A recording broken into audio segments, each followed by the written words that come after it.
In the back, yeah, all right. So I'm going to do the intro before the intro. I'm Linda Samuels. I'm the interim director of the College of Architecture and Graduate School of Architecture and Landscape Architecture and Urban Design.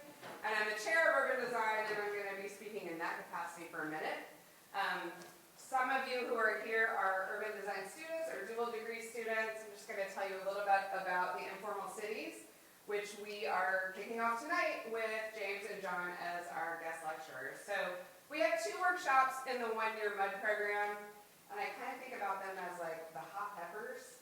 So like you have a little burst of energy in these 2 little workshops, but the taste of those workshops kind of filters through the rest of the meal. So the Informal Cities is the first one, and it will run through the weekend, and it wraps up on Sunday. So if you want to come back and see the work that's been done, is it in Steinberg? The review in Steinberg? Yes. Okay, so the review will be the whole weekend's in Steinberg.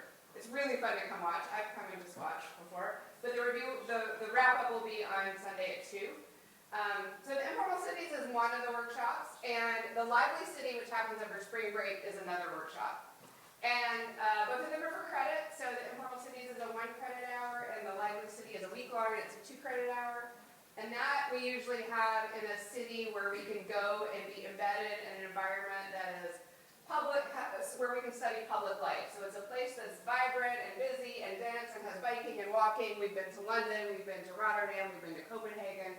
So if you have any interest in either of those, feel free to talk to Matt or myself or Ellen. Ellen knows all about this, Ellen Bailey. So those 2 little punctuation points, those little hot peppers, go into our one-year MUD program. So our Master's of Urban Design is a fall, spring, summer program. It's a post-professional degree, so if you already have, say, a master's degree in landscape architecture, architectural planning, you can enroll in that program. But if you're also in our program, taking a master's degree in architecture or landscape architecture, you can enroll in the MUD as a dual degree. So you basically end up with 2 master's degrees, and one of those semesters overlaps. So it's a semester shorter than if you were doing those 2 degrees separately.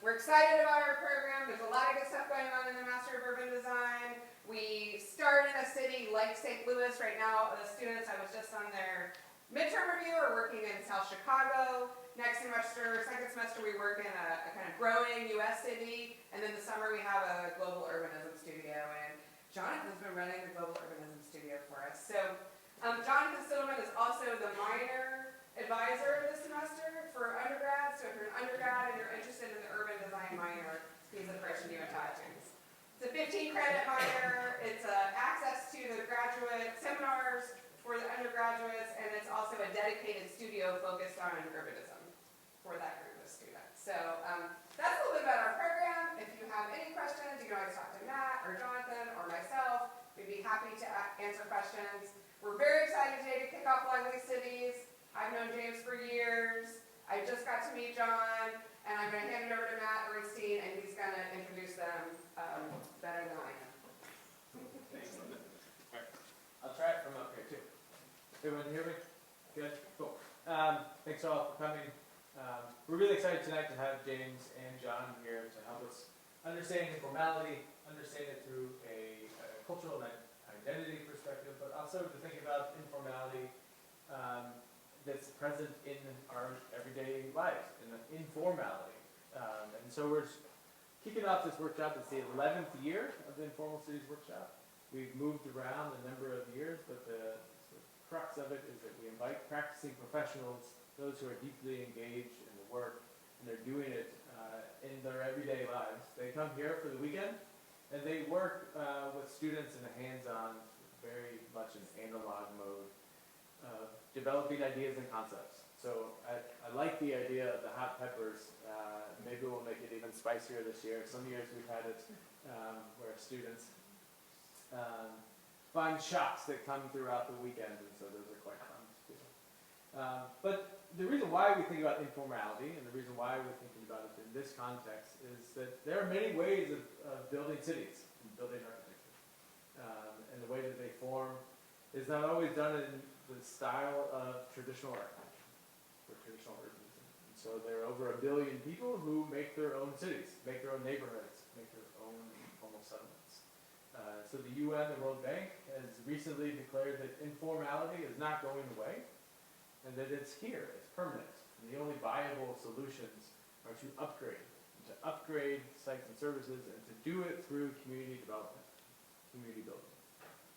And so that's a major shift, and I think it's important to realize that that shift in thinking about city building and the way in which we inhabit our spaces is fundamentally sort of changed in the way that the UN has classified it. They've gone from understanding slums, they've moved to informal settlements, and now they've started to say, instead of doing away with them, that they're here to stay, and that we should think about how people participate. So we're excited that James and John are here to help us think about ways in which people can participate, and the ways in which people can participate not only in informality, but how do they do it in their everyday lives? How do we have agency in thinking about development? So I'm going to talk a little bit more, and just to introduce them, because they've got some wonderful bios, and I just want to make sure that I read them correctly. So James here. James is an urban planner, community activist, educator, and artist who runs Place It, a planning, model building, and community outreach practice. Through Place It, he has developed an interdisciplinary community healing, visioning, and outreach process that uses storytelling, objects, art production, and play to help improve the urban planning outreach process. He is an expert in public engagement and has traveled around the world, facilitating more than 500 workshops and building more than 100 interactive models, making 101 after this evening. His research has appeared in the New York Times, Los Angeles Times, Well, Places, and numerous books. His areas of expertise include model building as a means of community and planning outreach, working with underserved, disadvantaged communities, and bringing overlooked voices to the planning discussion, making the physical form of cities relevant to broad audiences, and understanding how immigrants, especially Latino immigrants, see and understand urban and suburban spaces in the U.S. and why they oftentimes reshape those forms in the ways that they do, which will be a heavy emphasis of this workshop. He's the co-creator of their traveling interactive sound video model building installation Tracks to Build. And John Kamp. John's an urban and landscape designer, a licensed landscape contractor, facilitator, and DJ producer. That's exciting. Here's some of that this weekend. He runs the landscape design and engagement practice Prairie Forum. Through Prairie Forum, he has developed innovative tools to engage people of all ages and backgrounds in urban and landscape design, transportation, and walkability. Climate change and water conservation. Building on his 15 years of experience in landscape and urban design building, he translates findings from Rojas's Place It community engagement workshops and trainings into designs for inclusive and livable streets and neighborhoods that leave room for all residents to improvise and create a welcoming public realm. Kamp and Rojas are both co-authors of the Dream Play Build, hands-on community engagement for enduring spaces and places, and co-creators of the traveling workshop Tracks to Build. So, without further ado, please help me welcome John James.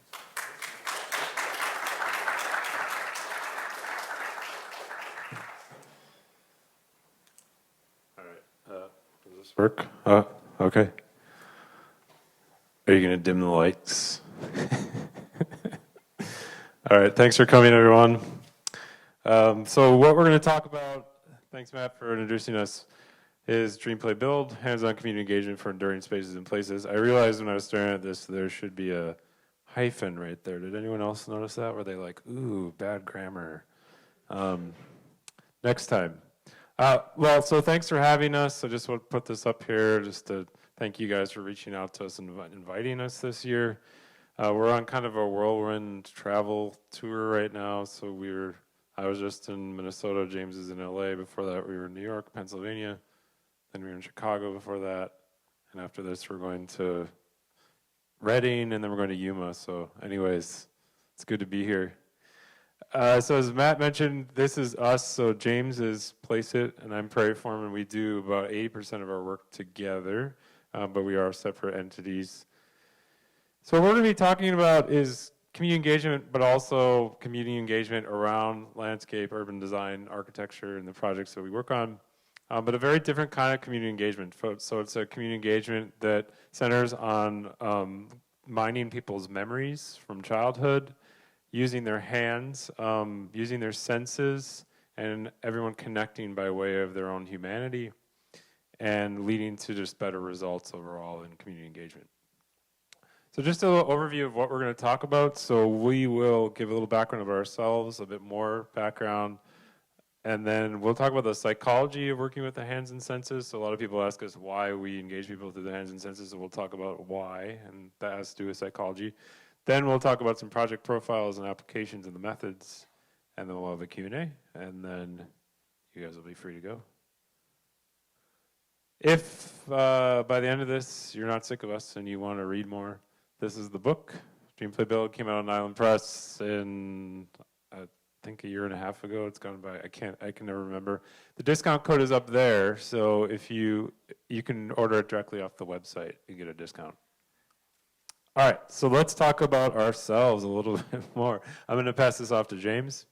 Okay, so I'm James Rojas, and I was a couple of years ago. I was working at LA Metro doing transportation planning, building metro lines and bike paths and stuff like that. And the transportation planner, we do all these projects, but a lot of people didn't like our projects. Or we would do meetings on the east side with Latino audiences, and all they would do was nod their head, and it wouldn't give us, really meaningful answers. So at the same time, I opened up an art gallery in downtown Los Angeles in the early 2000s, and I started working with artists, and I was really amazed how artists can engage the public through their artwork, and get them engaged through their senses and feelings. And I thought, why can't we as planners do the same thing? Because cities are creative forms of living, but yet as planners, we make it really dull and kind of lifeless. So I built model cities all my life. So I started building these models in the art gallery, and people liked them. So I started doing all these kind of art installations. We were using models in model building and planning. We would have installations and openings on that. And then I started working with a lot of people in LA that were a lot of community groups, because in LA there's a lot of nonprofits that are doing a lot of great work, and they need planning, but they couldn't wait for the planning department to do planning for them. So how can we give them tools to help them plan with their communities in really thoughtful, meaningful ways that they can implement themselves, and not really kind of go through the municipal channels. So I started doing a lot of work with a lot of nonprofits in LA, and that's where I kind of got this whole kind of idea started. So it kind of started in the art world and kind of working with kind of different community groups. So the way to get people just engaged in more meaningful ways.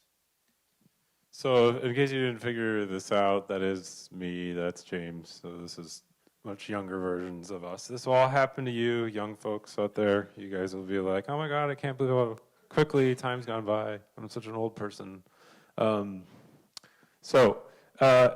I was actually working as a city planner for the city of Los Angeles at this time when this photo was taken. So this is in James's gallery. He was just talking about in downtown LA, in a very different downtown LA from what it is now. And I was seeing community engagement from the inside, and basically thought that community engagement was useless, because the same people would show up, they would say the same things, they would ruin the meetings, they would talk about things that had nothing to do with what the meetings were about. And every time I'd leave the meeting, I'd be driving home on the freeway, and I'd always think, but I put together such a great presentation, why did it not go well, right? But little did I know that putting together a great presentation is not your ticket to a great community meeting. And around this time, as James was saying, we started doing these workshops, and so I would DJ while we were doing these workshops. So I would spin house and techno, and people would build these models, and it was just this like fun thing that we did. I never thought of it as something that was that could be for urban planning or urban design or transportation or whatever. But over time, we started weaving these methods into actual planning and design projects, to the point where now we've added to our roster of things that we do. So we have these sensory-based walking tours that we do, which actually one of which we're going to be doing tomorrow. Weed walkabouts. This is our friend Kasha literally in the weeds right here. We do pop-up models. We do life-size public space prototyping. All sorts of things like that. But at the end of the day, the objective is to engage people through their hands and senses, and so that they can tap into their own inner urban planner and designer. This is a pop-up plaza event we did in West Long Beach. So we were actually working with Habitat for Humanity. So I don't know if folks know this, but Habitat for Humanity has started doing more with urban planning. So like in a city like Los Angeles, where everything's pretty built out, their traditional model of building single-family homes just doesn't work anymore, because if you had a vacant lot, it just wouldn't make sense to build a house on it unless it was going to be like millions and millions of dollars. So we worked with the community to basically train them to be their own urban planners, and one of the things that kept coming up was a plaza. People wanted spaces and places for gathering. So this was coming out of the pandemic. As you can see, we're still wearing masks here, but it's, you know, we were able to start moving around. And so what we did is we identified a space that could actually become a plaza, and then we got chairs and furniture and all sorts of things donated. And we got trees donated by the city and all sorts of other things. And people who had built their models at home of what they had wanted could then test out their ideas in real time and space in Long Beach. And so this is this really cool kid I was working with who will one day be one of you guys, I would guess. He's definitely on his way to being some sort of design student. Okay, let's talk about the psychology of working with the hands and senses. So why do we do this? Why do we engage people through the hands and senses instead of through language? So this is going to be very, very simplified. So if there are any like undergrad psych majors here or grad, I apologize, but this is going to be very oversimplified. But the talking brain in general is kind of the prefrontal cortex. And this is the part of our brains that keeps us focused on ourselves and keeps us focused on survival. Is anyone here under the age of 25? All right, sweet. So your brains have not fully formed, lucky you. So, so around 25 is generally when the prefrontal cortex is fully formed. 25, you know, it's different for everyone. But if you start to notice that maybe it's suddenly a little bit harder to daydream, a little bit harder to imagine, that probably means that your brain is fully formed. So kind of a bummer, right? So it's more fun actually before this happens, and then it gets less fun. So what we're trying to do is actually, we work mostly with grown-ups whose brains are fully formed, and we're trying to get them back into that space so that they can have that fun and daydream in the way it's harder to do when you get older.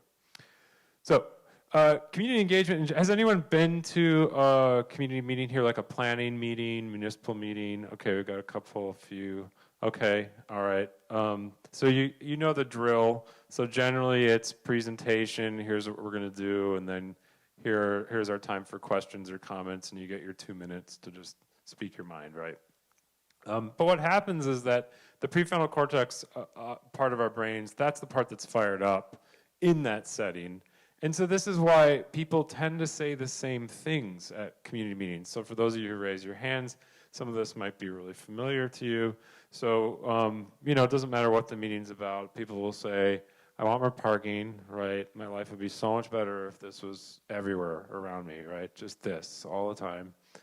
And this, right? With me on it, but no one else, right? So less traffic.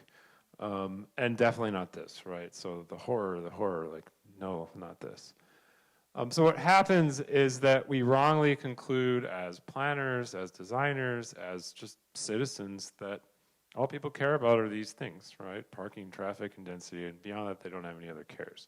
The other thing that I think is going on here is that embedded in our minds as Americans is this idea of democracy in action. And democracy in action is literally standing on a soapbox like this or standing on a proverbial soapbox, but you get your 2 minutes to speak, right, in a public meeting setting.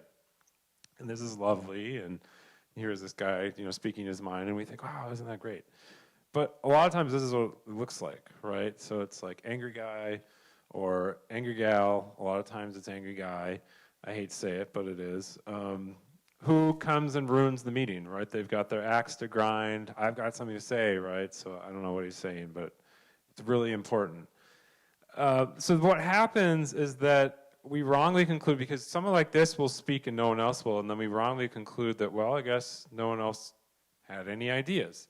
How many people in the room here like public speaking? Okay, I got a little kind of, and anyone? Okay, that's very normal, right? So we'll get like one like, ooh, me, right? And then a few kind of tepid, I don't know.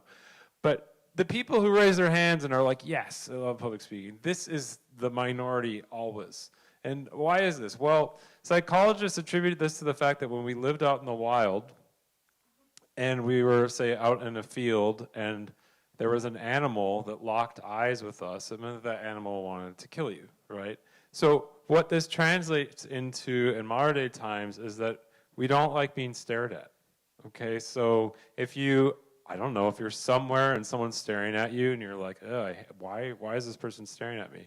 It really, you can link it back to that when we lived out in the wild. Now, when you're doing public speaking and you're in front of a group, you've got lots of eyes on you, right? So there are, I'm not going to count right now, but there are a lot of eyes on me right now. So I know that I'm pretty much sure that no one wants to kill me right now. And you might know on a rational level that people don't want to kill you, right? But then you've got that whole emotional kind of primal side of you that's telling you something else, right? I don't feel comfortable with this, I hate this, right? And it's that, you don't like being stared at. So we learn different tricks, right? So you can scan the room and look over people's heads so that you don't look into their eyes, right? So that you're not like, oh crap, all these people are staring at me. The other thing too is when you're speaking in public, it's not like everyone is constantly be nodding and going, yeah, right, yeah, affirmation, right? You don't really get that. So it throws people off. So back to this. This guy obviously is the carnivore. He's going to eat you before you eat him. He doesn't care. These people are more of like the normal people, right? They're like, I don't know if I feel comfortable doing this. So we want to make it so that this guy can still participate, but taken down a few notches. And we want to make sure that this gal can participate too, and everyone else, right? So this is why we have people work with their hands and their senses, because what we're trying to do is get people out of survival mode, and we're also trying to give people a forum in which they can feel creative, they can feel comfortable to express their ideas, and not have that primal fear of, oh God, everyone's staring at me, I can't talk, right? So this is why we work with our hands and senses. So we fire up a totally different part of our brains, so it's not the survival obsessed part of our brains, it's not the selfish part of our brains. And then we can sink into a state of play, and we can work with others. So we actually never set ground rules in our workshops, so we never say, you must use this language, you must be a nice person, don't be mean to people. We never do that. Because when you work with your hands and you work with others with your hands, your best self tends to come out, and you collaborate with people very easily. And then the cool thing is we can tap into what we actually care about. So instead of parking, traffic, and density, we can tap into music, family, friends, trees, nature, you name it, all the things that come out of the workshops that we do. So let's talk about some applications of the methods and ground everything and what we actually work on. So we do projects we use these methods for transit station design, transit systems. We use these methods for urban design, for public space design, town centers. This is actually a project in Gresham, Oregon that we worked on, and this was actually for a town that had no center. And we talked to the developer afterwards, and he said, this project was interesting, and it was totally different because we started with the shared spaces first for this project instead of the private spaces. And that's actually a recurring theme when we do these workshops with people and we have them build models of their ideal town center, their ideal housing. They tend to focus on the shared spaces first. And they a lot of times don't even build the private spaces. We do a lot of work with planning departments, and this is actually at Legoland in Tempe, Arizona. So we were invited by the city of Tempe to kick off their General Plan 2050 at Legoland, and it was the largest workshop we've ever had. I think there were 150 people. So it was this, and then like a ring of children just like running around the whole time. So it was kind of a circus, but it was also really effective. The department told us beforehand, they said there are going to be these people who are going to come and they're going to ruin the meeting, just so you know. And we said, well, they probably won't because they're going to be working with their hands. And I don't know if they fully believed us then. They were like, okay, I think this will work. Anyways, but some of these people, I'm not going to point them out, but some of these people in these pictures were the people they were talking about who were going to ruin the meetings. And they didn't. So everyone sat down, they built their models of their favorite childhood memory, and then we had them work in teams to build their ideal Tempe of 2050. And then there are all these intangibles. So these are all tangible things that I've just talked about, but there are all these really important intangibles that come out of these methods. So allowing people to tap into their own planning and design knowledge, training people to be their own urban planners and designers, increasing trust between planning departments, municipalities, and communities is really important. We're living in a very low trust era right now. So this is a way to really enhance and build trust. And then finally, just everyday things. So it's not every day that a new building gets built in your neighborhood or a new park or something like that. There's just life, right? So there's like a lot of life and then these little kind of punctuations along the way. And so during that life part, these methods can be used just as easily for things like building camaraderie, giving people the opportunity to work with their hands. So you guys are still in school, though some of you aren't, but we're all, whatever. Some of you teach, some of you are students, some of you are neither, because we've talked to a couple of you who aren't. But the further you move away from school, the less of an opportunity you have to work with your hands, basically. It's kind of depressing, but that's basically what happens. But as humans, we like working with our hands. It's a very satisfying experience for us to work with our hands. It's not normal for us to be in front of a screen all day long and sitting down. So this is just an example of this. I mean, there's just this sense of joy that you feel when you get to work with your hands. All right, so let's talk about projects. I'm going to turn it over to James. Okay, so this is a project I worked on a couple of years ago. This is in Phoenix, Arizona. In the city, I just built a facility for people with disabilities for recreation. And across the street is a rail line, but there was no rail stop. And with people with disabilities, public transportation is a really important means for them to get around. So I did a workshop like 5 or 6 years ago with people with disabilities and told them, build your ideal station based on your disability. And they did. And they were so happy with the outcomes because this was their healing, to have a station that they can use and make their life easier, that they lobbied the mayor for 5 years to get that station built and the VTA. And sure enough, the mayor caved in, the VTA caved in and built them a station. Now they have the 50th Street station and now give them access and independence to in their lives, but also a lot of their ideas that they came up with. They wanted platforms that can hold two wheelchairs. They wanted kind of twinkly shade. They wanted plants. They wanted misters. They wanted really low floor platforms. They all got that. But this came from the workshop, and the whole idea is to really kind of create a sense of motivation for people. I think in planning, people think it's very long range, but for them, this was immediate, and this was a heal for them. They had to have this. So you want to create these kind of scenarios for people to really kind of push forward on just planning projects because they see their life in them.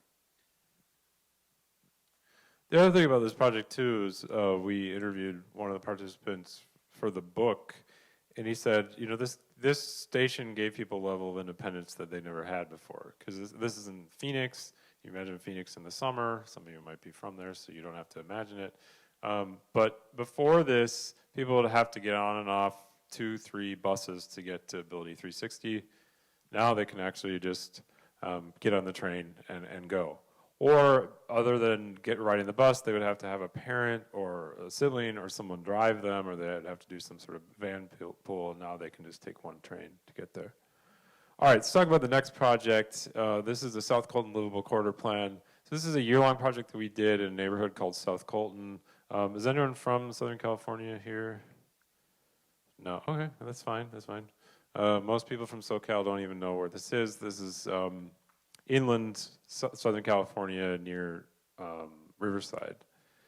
So South Colton is a small neighborhood within the city of Colton, and it's been dealt a really terrible set of cards. So along the top there are an elevated rail line and a freeway. Then you've got this super wide Main Street here, which has been widened out to be a trucking route. Then there are these spur lines on either side, freight rail lines. And it was segregated too back in the day, so a lot of people don't know this. This was a sundown neighborhood, so it was predominantly Mexican-American, and up until not like last year, but for a long time, if you were Mexican-American, you lived here, you had to be back here.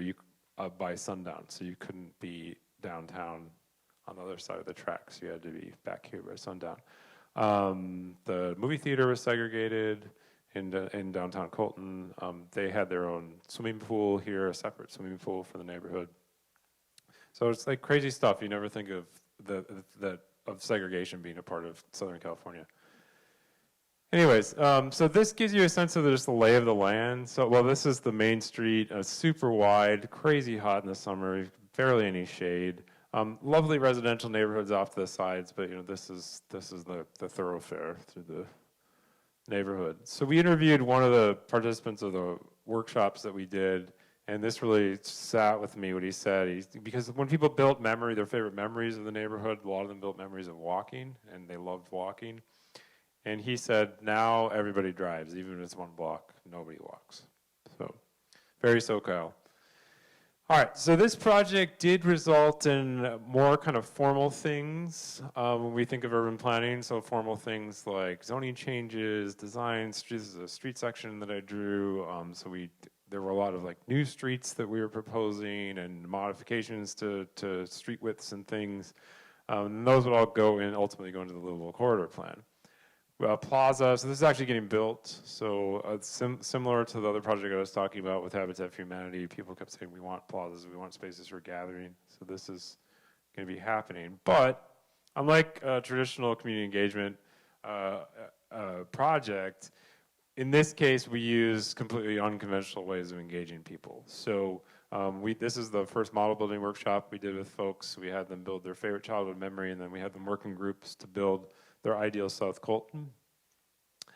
Then we held a pop-up out front of the last remaining grocery store in the neighborhood, and then we did a sensory-based walking tour with them. And the cool thing is that what came out of all of these engagement activities, which were way less formal than the standard ones, was layers of information that would not have come out of a standard approach to community engagement. So the residents ended up playing just as much a role in what we created as we did. And so one thing that really came out of this was this very, very, in keeping with the theme of informality, this DIY urbanism that you see all over in the neighborhood. So this is a neighborhood that's been dealt a bad set of cards. The elevated rail line is just to the right here across the street and the freeway. And so residents have really taken things into their own hands to try to better their environment. So they've put in things like, you can see the playground equipment, trees, picnic benches. You've got these hoops over the sidewalk. Now, to most urban planners, they would look at this and think red flag, non-compliant, non-compliant. We have to get code enforcement out here and get rid of all this stuff, right? But you see this all over the neighborhood, and this is really part of the DNA of this neighborhood. This here is great. I love this. It's super simple. Instead of having this face the driveway, it faces the street. So the street actually becomes a play space, a space for hanging out, not just a space to travel through. So James, do you want to talk about this? Yeah, so the whole idea is looking at transportation as an experience rather than just a practice or because on the slide on your ECC where there's sorry. Which one? The slide. Which one? With that one right there, yeah. Oh, yeah. That one. Yeah. The slide right there, you see a woman walking on an asphalt, going down the street. And again, she just wants to get from point A to point B. The other slide is a really beautiful mural in the Mission District in San Francisco that somebody's done on their sidewalk. So you walk on that sidewalk, you have a connection to the space. So I think from my research on Latino urbanism, what's happening in South Colton and the informal cities, that people are creating connections to the world around them based on their bodies, imagination, and memories. So they want to make this connection and build a relationship with the spaces around them. So that's what you see these kind of pictures. So thinking about transportation as a relationship rather than just a transaction is really critical to kind of how we rethink our cities and really understand kind of the informality of space. So we weren't sure if the city would go for this, but we said, okay, we know that in normal planning practice, this would be considered non-compliant, and we would have code enforcement out there to have the person who lives here take this down. But we proposed that the plan allow for all these things to stay. And the city actually went for it. It was kind of shocking. They said, all right, cool, we'll allow these things to stay. And not only allow these things to stay, but encourage these things. So I do this street section just to show all the different things that you could do in the street, in the boulevard, or the parkway as they call it in California. I don't know what they call it in St. Louis. We call it the boulevard in Minnesota, where I'm from. Parkway in California. What you can do here in between the public and private, what you can do in the private realm, what you can do on your in your front porch, and then also what you can do in the street, right? So if you want to have a basketball hoop here, awesome, go for it. And some of the other things that came out of, going back to what I was saying earlier about how we can tap into our actual core values and transcend the parking, traffic, and density trifecta. Other things that came out of this were trees, so people just wanted to see more trees. They had strong memories of trees. They wanted to see more trees, so this is on the sensory-based walking tour where we were standing underneath this tree and talking about how we felt underneath it versus outside of it, away from the shade. Walking, so people just want to see more opportunities for walking. They want to see more people walking. There are a lot of buildings like this in the neighborhoods. These are old commercial buildings that a lot of people actually used to walk to.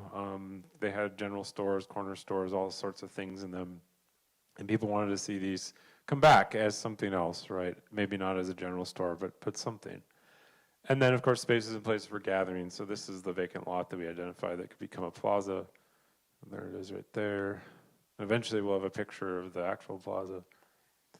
This used to actually be this is 7th Street, so this was the Broadway of South Colton before they put the freeway in. And then the freeway effectively cut that off from downtown. So we proposed these kind of pop-up events that could happen to at least animate that street occasionally. Trees, so this is SoCal, this is inland SoCal. It gets really hot in the summer. California, well, most of California has a Mediterranean climate, which means that it rains in the winter and it never rains in the summer. That's just the way the climate is. And then you have kind of varying degrees of dryness and wetness throughout the state.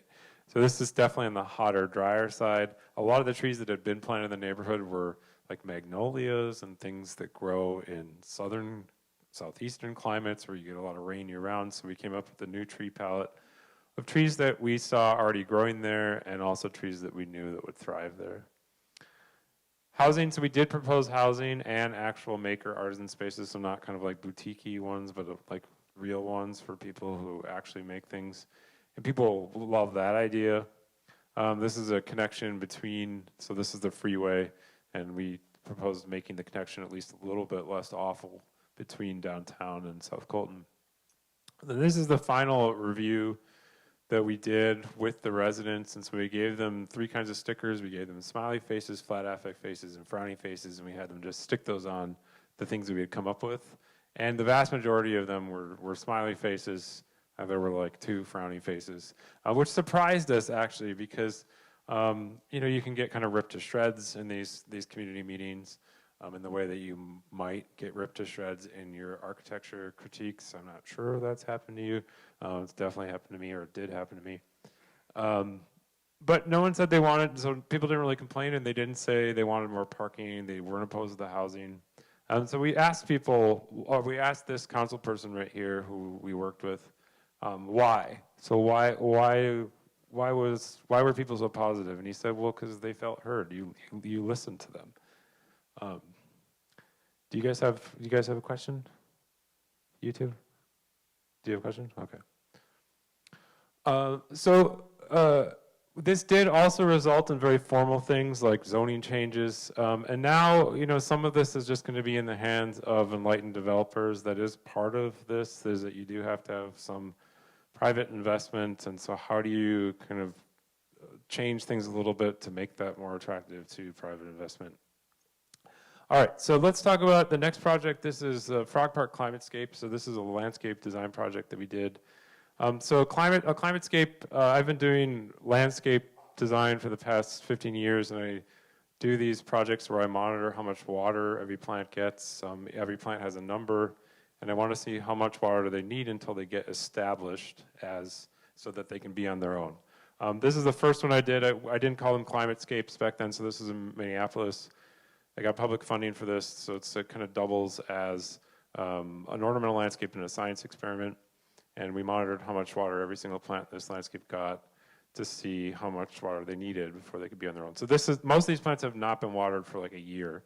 So they're just thriving on rainwater alone. So I used to call them irrigation-free landscapes, so now I call them climatescapes. The whole idea is that it's a landscape that's grounded in the climate that it's in, and it's also responding to climate change through a set of planting and watering techniques and the plants that we use so that this landscape can be on its own and thrive, regardless of what comes at it.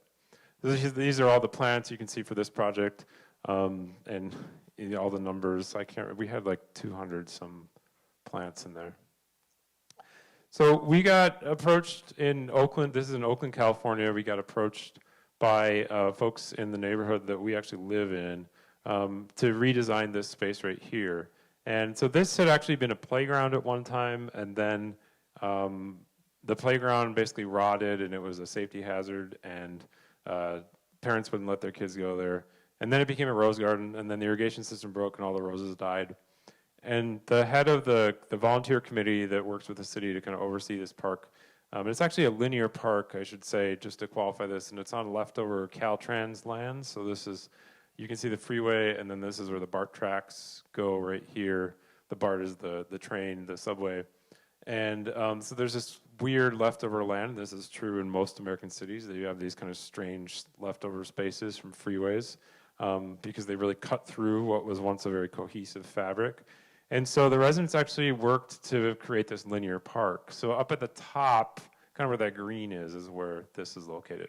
So I said, well, let's do something different, because she said, well, the city's gonna come and put irrigation in. So I said, well, the same thing's gonna happen, so let's do something else. Let's do a climatescape. We'll use all plants from Mediterranean climate zones. We'll plant them and water them in certain ways to kind of toughen them up so they can withstand longer and longer periods of drought so that eventually they can be on their own. So I also, for a long time, had been wanting to do a model building design build project where James and I could really collaborate, and so that's what we proposed to do, and that's what we did. So this is the model building workshop that we did at the site, and we had them build 2 models. So the first was build your favorite memory of landscape, so very simple, and people built that on their own, and then we had them work in groups to build their dream climatescape.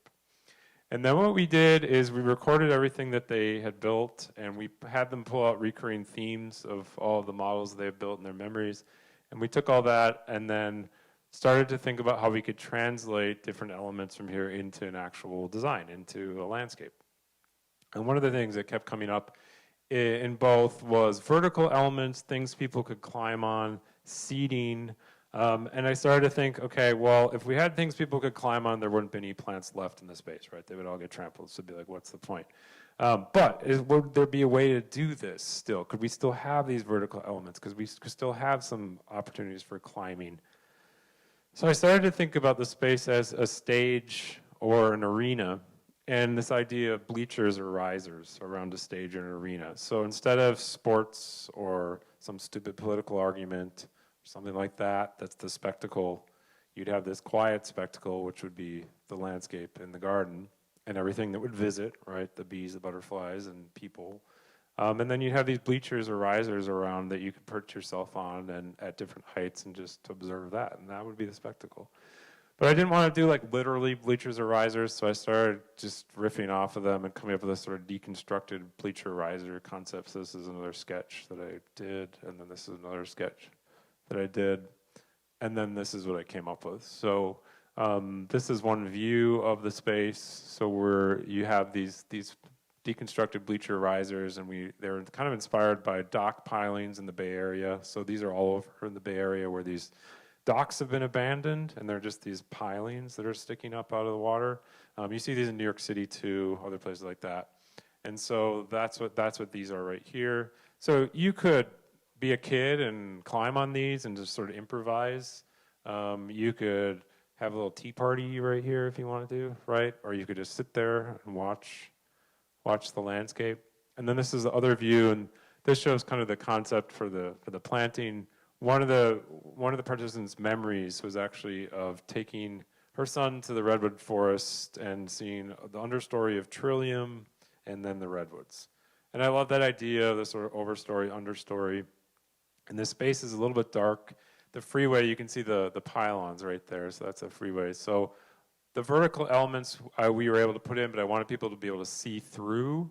So we had these sight lines. So these are quarter lines. Those are an annual in the Midwest, but in California they become trees. And then a kind of softness, because a lot of drought-tolerant landscapes can look kind of prickly. And so I wanted to make sure there was an element of softness and movement.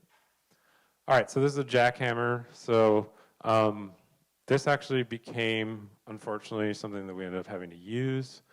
So when we started doing the planting, I hit something really hard and I thought it was a rock.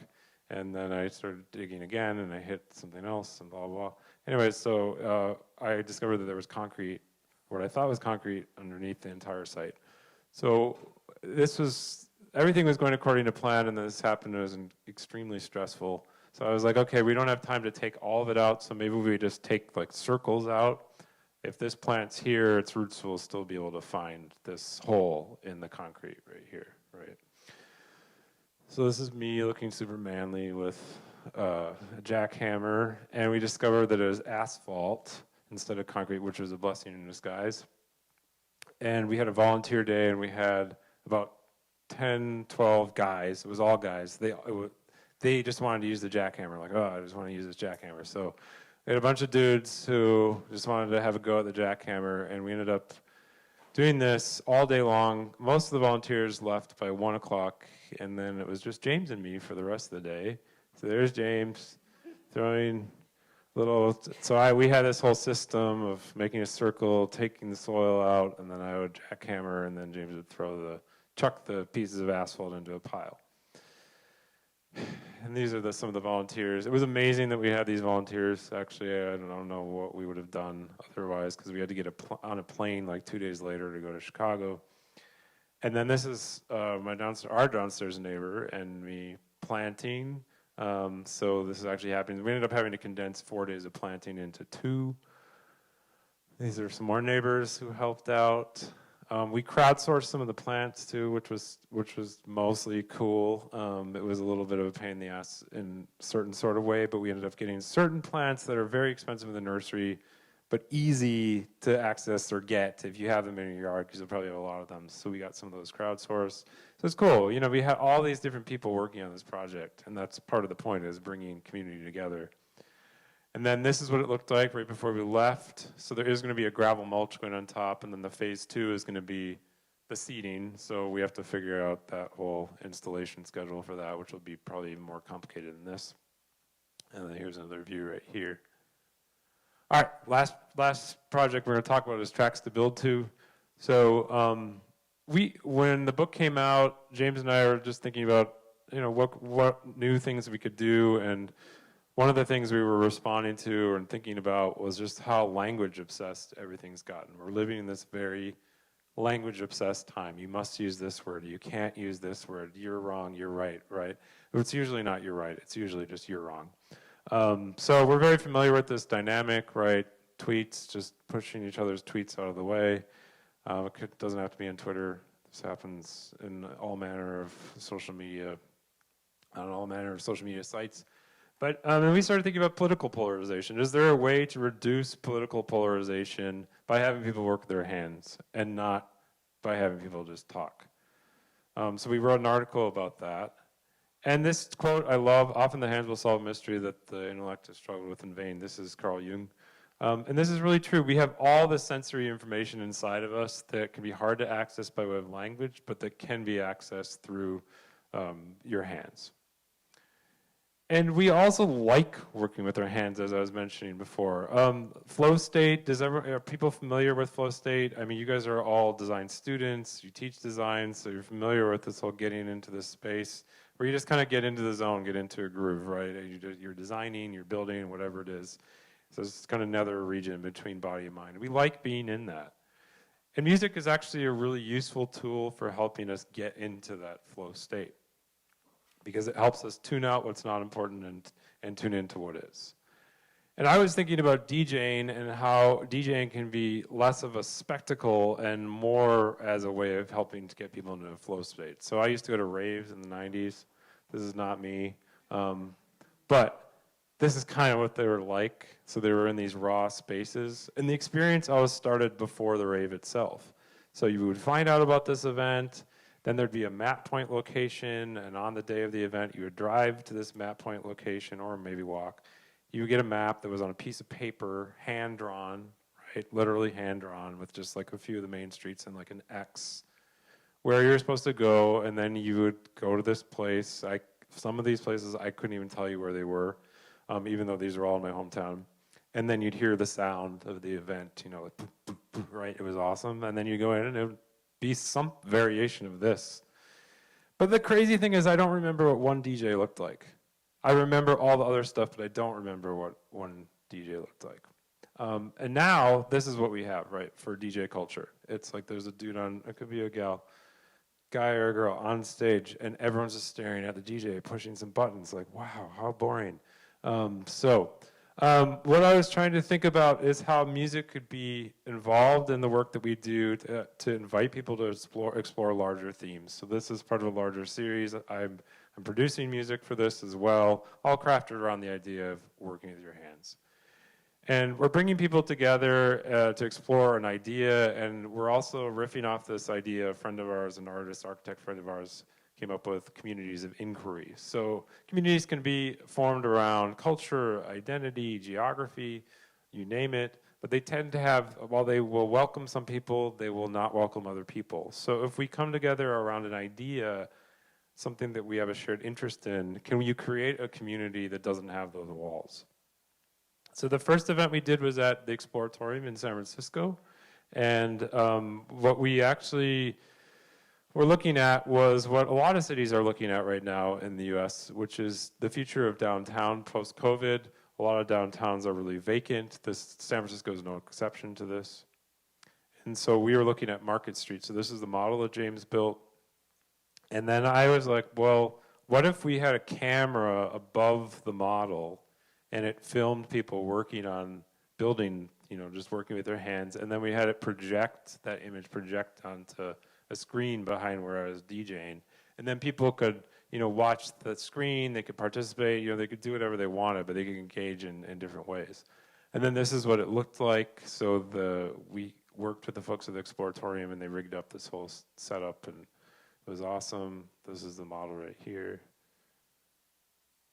There it is again. This is a video. Let's see if it works. Take control. Take control. Take control. Take control. Take control. Take control. Take control. Take control. Take control. Take control. Take control. And then we went to South by Southwest in Austin this year, and we took the same concept there, and in this case we were exploring urban planning for the night and the future of nightlife in cities. And so this was actually part of a day-long series of events where there were mayors of the night mayors they call them, from different cities who were talking about what they do and all the urban planning they do around nightlife. And then underground club owners who talked about just the struggles they face in the day and age of, you know, the super expensive city and all this crazy investment that's coming into certain cities like Austin, where we were, and how you can keep a nightclub open given all these realities. So we had people build their first memory of sound, and then I DJ'd while people were building. And the whole idea with the music is that it's a layer, it's a sensory layer. It's not supposed to be something that causes you to look at the DJ. It's just supposed to be a sensory layer to help you get into that flow state and explore these ideas. And then we had people work in groups to build their ideal club in an unlikely place. And people built like really cool things, like there was one that was on a boat, and you could like check on social media where the boat was going to be, and then you could get on at certain points. Another group built a nightclub in the clouds. One group built a nightclub that was literally like way, way underground. But the whole point is to give people the opportunity to just think big and be expansive with their thinking. So the sets that I made for this, I recorded, and you can actually use these if you want to do your own model building workshop or if you're working on some sort of project. So you can go to the website here, djjohnnycakes.com, and you can listen to those sets. So there are two, actually. These ones are pretty short because the model building activities are short. So there's that one and that one. This is our contact info. So if you want to get in touch with us, feel free. And I'll leave that up, but we are going to turn it over to Q&A. So that's it for us for our presentation. So I'll leave that up.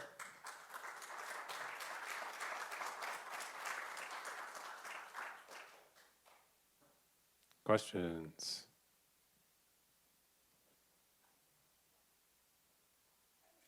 Yes. Where do you guys get materials for your workshops? You get it from the thrift shop, a dollar store, garage sales, people's kids' old toys. It's on the street. It's everywhere. You know, stuff's everywhere. You can just recycle it over and over again. That's good about it. Have you found anything that you're like, we're not using this? Like this whole category is out. Yeah, well, we don't really use Legos so much because when people use Legos, they think about structures and shapes right away and how to put them together by color or form. But we want to capture people's brain patterns. So you want to use like things that are soft and fuzzy, or capturing emotion, and not less of the logic. So we use less blocks and more soft kind of objects and kind of non-representational objects. They want to really trigger people's emotions and memories and how they flow through space, how they feel in space. Yeah, we don't use blocks because boys always stack them and knock them over. Which is a very gendered thing that happens. Another thing with Legos too is people start to think about cities as just being buildings and as stories. And we're really trying to move communities away from thinking about like, I don't like 3 stories, right? We don't want that. We want people to think much bigger and more expansive in a more expansive way. Yeah, so I saw your hand in the white shirt, and then you, yeah.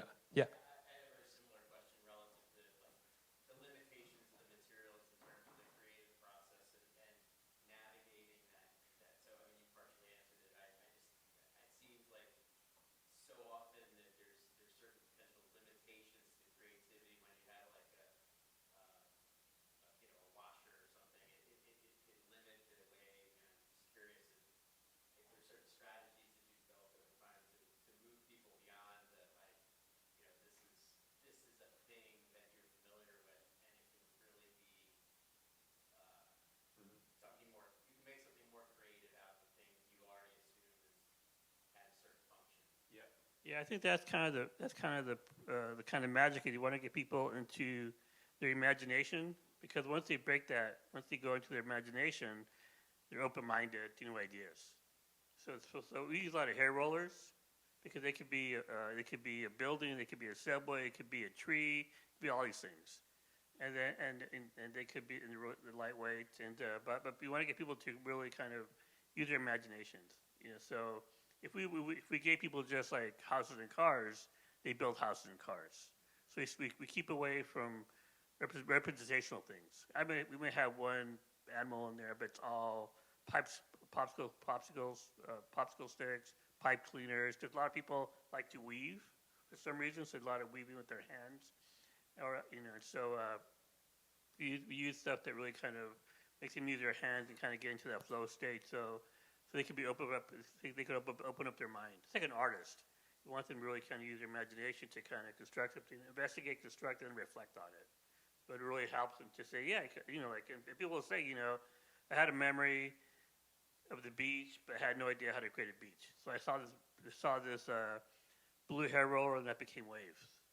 So now they start to open up and start to explore these memories, and having them build with these objects really helps them think about a memory and the actual place and time.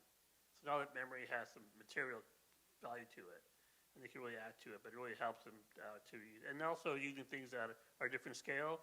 Some people like to use really tiny things, people like to use really big things, so it's always having this kind of different scales of materials. Another thing too is that when people make the leap from blue hair roller to water, that's also a way to just trigger more creativity. Right, so then they're going to be all the more engrossed in that process, and then when we move on to the second activity where we have them work in teams to build an ideal place, they're all the more in that creative zone, and it's very easy for them to do that.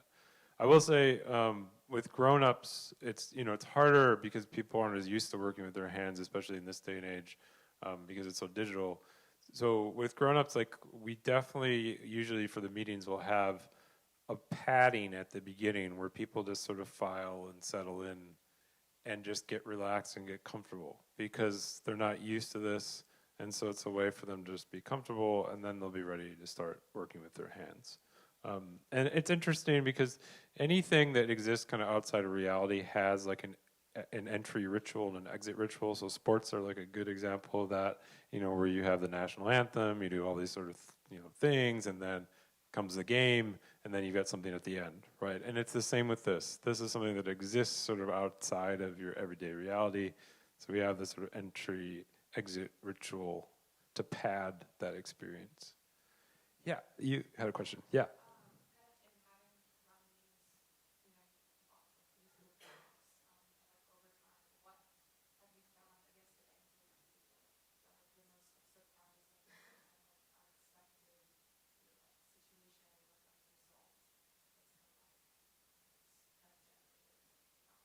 Good question.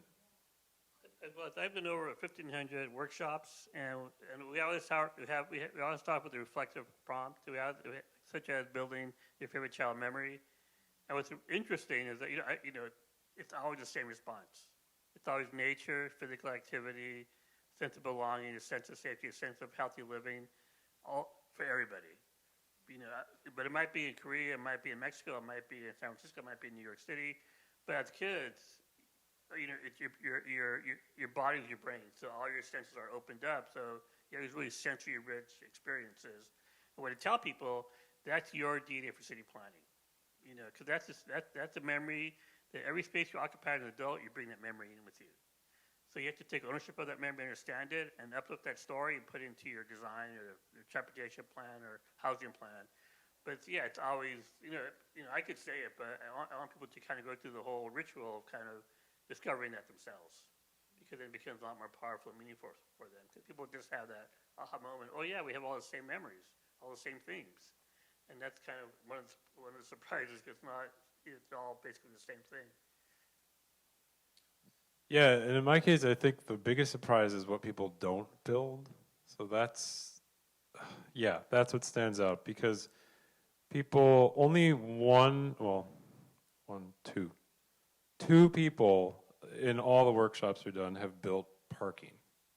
So there was one person who was like, I need a parking structure so I can walk from my car to the school without getting my hair wet.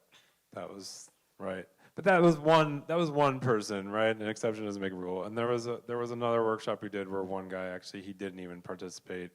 And when we went through the recurring themes of the models people had built, no one built parking, but this guy raised his hand and he was like, the recurring theme was parking. And I was like, no one built parking, right? So there always be a couple people, but in general, that never happens. So that's two people out of a bazillion people who don't build parking. The other thing that's very surprising that people don't build, because we get this question a lot from older folks who are like, I'm really worried about young people. I'm really worried that eventually we're going to have people build their favorite childhood memories and they're just going to be of screens, right? They're just going to build like their iPad or their phone or whatever, right? But it actually doesn't happen. It never happens. So regardless of the age of the person when they build their favorite childhood memory, they never build a memory of screens. Okay, again, there have probably been 3 people who have, but an exception doesn't make a rule. And we did a workshop with folks at SoCal University in SoCal, and we had them build their ideal communities, and no one built technology. I mean, no one built Wi-Fi or phone charging stations or whatever. So we interviewed folks because one thought was, well, maybe it's like running water, right? Technology is like running water at this point. You just sort of like assume that you have it. It's a given that it's going to be in the model. But then when we interviewed them, they were like, no, it wasn't that at all. It was that by way of going through these activities, we started to really home in on what we really care about. And at the core, what really matters. And at the end of the day, the technology wasn't what mattered. What mattered was the friends, the family, the exploration, the walking, the gathering, the hanging out underneath a tree, that kind of thing. So I think those are the most surprising things, is that people don't build those things. When you change the tools of engagement, people will tap into what they care about, and they won't worry about what we think we care about, right? Yeah. So, yeah, you're welcome. Yeah. Hi.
Well, it's interesting because this whole process started because of Latinos. Working in LA, I wanted to get them engaged at all levels, all ages, and all incomes. So this is a way to get them engaged. And I think for Latinos, it's a way for them to be social and connect with other people. You know, and like Latino women just love working with their hands because they cook and they clean and it's always about their hands. So this is a way to really express their care for the community by working with their hands. We just did a series of workshops in Portland. We had 3 workshops, and Latinos came to all 3 workshops because they wanted to meet their neighbors. They wanted to hear the stories about their neighbors. And plus, you know, and we started using that whole idea about building a favorite child memory because Latinos, because we wanted people to feel everybody feel equal. Because everybody's memory is equal in value. And for a lot of immigrants that come to this country, they want to tell their story. You know, I came from this Puebla in Mexico, I want to tell the story, or, you know, so this story really opens them up to the civic process. Because now they tell their story and hear everybody else's story. They become very engaged. And now they understand planning from their own personal networks, experiences, and also they can also participate in a very comfortable way. And they get the most impact out of it, you know, because they can really be themselves and really kind of explore the people through a whole social dynamic. Because a lot of Latino communities talk about the social infrastructure, and we try to help build it with these activities and through collaboration. And having people understand that, you know, they have ideas that they can bring to the U.S. that could work here as well. Because one of the problems like working in L.A. is that a lot of Mexicanos live in L.A., you know, their kids, it's very dangerous to hang out in the streets. So every summer they go to Mexico and hang out in Abuelita's Puebla somewhere, and that's their favorite child memory. You know, so they bring that to LA back and forth. So I'm telling them, well, that memory can help you shape a different LA. You know, so it's having that kind of really understanding this kind of binational connection of ideas and places that we bring with us. But having them talk about that memory, they can start to plant that seed in, you know, American cities as a way to change South LA or change living at, you know, anywhere in the U.S. So that's why we kind of get people engaged that way, and you know, people, and you know, and they like it. I just want to add something to that. So, and then on a broader level, when it comes to just getting people to come to these workshops, for example, we don't have many problems getting the turnout to the meetings. Why? Well, we make it clear that they're not going to be sitting there just listening to someone, that they're going to be coming to this meeting and they're going to be working with their hands, they're going to be building, and they're going to be having fun doing something creative. And so we'll get people to turn out on a Saturday in a way that they wouldn't otherwise, because they know that it's going to be totally different from a standard meeting. The other thing we'll do is go to where people are already going to be. So we'll go to a farmer's market, we'll go outside, we'll set up outside a grocery store, or inside a grocery store in certain cases, and people can just stop by, they'll build a little bit, and then off they'll go, you know, to do their grocery shopping or whatever. And then the final thing that we do is we'll go where people like to be, right? So in the case of Legoland, we did have plenty of people who were like, ooh, I get to go to Legoland for free, right? But then once they were there, they participated in this workshop. So we didn't, everyone who came, with the exception of some of the kids, and we weren't really expecting that, all of them would participate, everyone else participated because they wanted to be there. So. Yeah, and also, the workshop's also very family friendly, so we always encourage people to bring their kids. Because we want the kid to learn from the parents and vice versa. And plus, when you have kids in the room, adults are a little more cordial to each other. It really helps them, that dynamic.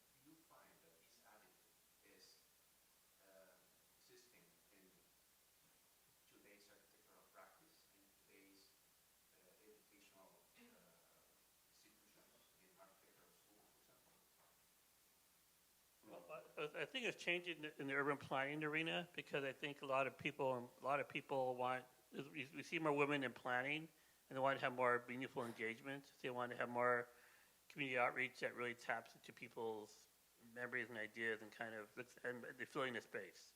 It's all about looking at the filling the space, and I think this helps them understand, like, as planners, we could get the land use right, but the filling wrong. For example, LA Unified School District built a lot of schools in the 90s, but the schools feel like prisons. So feeling is very important to architecture and design in cities. So we need to get that feeling right in order to make it work for everybody. So I think there might be a shift in really thinking about how architecture in profession, what you bring into it. It's no longer architecture as solving a problem or making something beautiful, but maybe just building relationships, connections with other things. That's just as powerful as function or beauty. Yeah, I can't speak to architecture. I'd feel like a total fraud if I said anything about architecture as a discipline or profession, because it's not. I mean, we work with architects a lot, but I'm an urban designer and landscape designer, and so I don't want to profess to know about what's going on in architecture completely. But I will say in urban planning, people are sick of bad community meetings. They're sick of the same people coming to the meetings and saying the same things. They've reached their limit. So they are looking for other ways of doing things. And that's been a real shift. We've been doing this work since like 2005. We both started our businesses in 2008.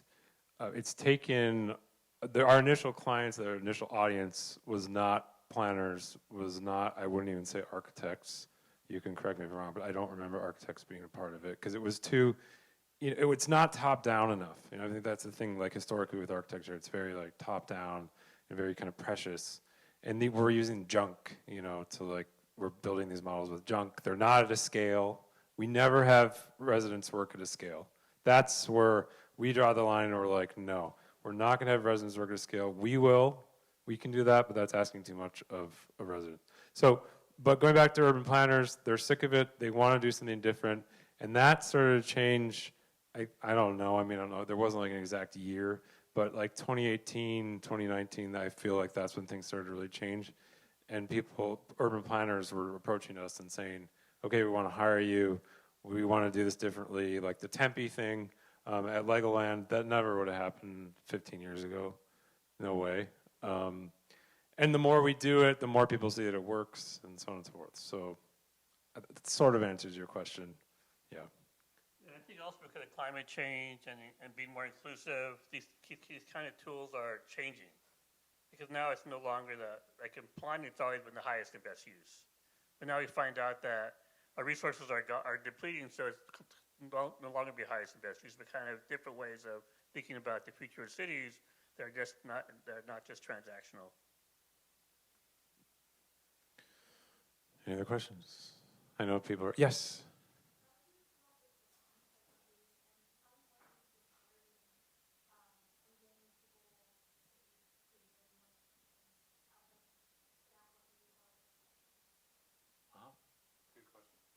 prompts we try to keep the prompts simple, just a really simple prompt that everybody has access to. For example, build your favorite child memory is a really simple prompt. Anybody and everybody can do it. That's the way you use it. The second prompt is usually what we craft for the project. If it's a transportation project or a housing project, or we just kind of craft that prompt. I just did a workshop at UCLA with the ACLU on de-incarceration. So it's like, what do you build a set of prisons to make, make people, to heal people, and that was the prompt. Build a healthy, safe place. So you always have to kind of have these kind of prompts that are really kind of open-ended, so everybody can have access to it and build with it. So that's kind of where we come in as design, as designers, architects, or planners. What's our end goal, and how do we get there? But what prompt do you use that can allow us to allow people to kind of enter into the space and be productive at it, and not to build this one thing. That's just too.